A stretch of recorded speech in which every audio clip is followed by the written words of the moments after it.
Israeli হামলায় ধ্বংসস্তূপে পরিণত পুরো গাজা উপত্যকা। দীর্ঘ 2 বছরের যুদ্ধ, অবরোধ আর ক্ষুধার্ত জীবনের মাঝে এক টুকরো মুরগির মাংস এখন সেখানে বিলাসিতা।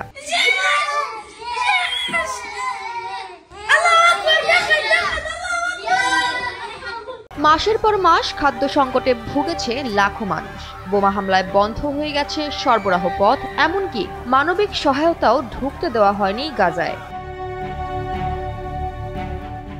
সম্প্রতি যুদ্ধবিরতি চুক্তির পর কিছুটা স্বস্তি ফিরেছে এলাকায়, খুলেছে বাজার, ফিরছে মানুষের জীবনযাপন। 10 বছরের যাত্রা তো কেবলই শুরু।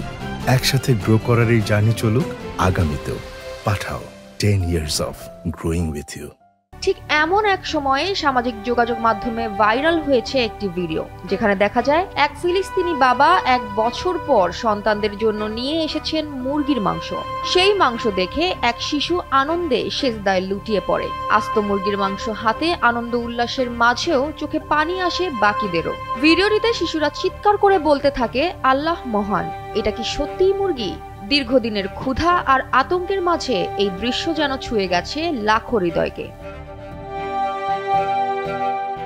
এদিকে অন্য আরেকটি ভিডিওতে দেখা যায় এক শিশুর হাতে আপেল দিয়ে তার নাম জানতে চাওয়া হলে সে সেটাকে তরমুজ বলে আখ্যায়িত করে। এ থেকে বোঝা যায় যুদ্ধের ভয়াবহতায় তারা ফলের নাম পর্যন্ত ভুলে গেছে।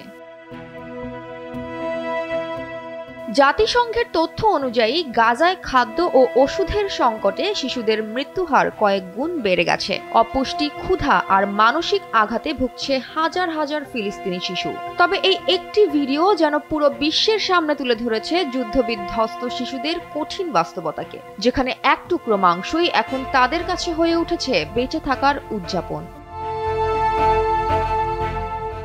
গাজায় যুদ্ধের গোলা থেমেছে, কিন্তু থামেনি ক্ষুধা। ধ্বংসস্তূপের ভেতরেও এক প্লেট খাবারের আশাতেই বেঁচে আছে হাজারো শিশু, যাদের হাসি এখনো যুদ্ধের চেয়েও শক্তিশালী প্রতিরোধের প্রতীক। জয়া হাসান, NPB।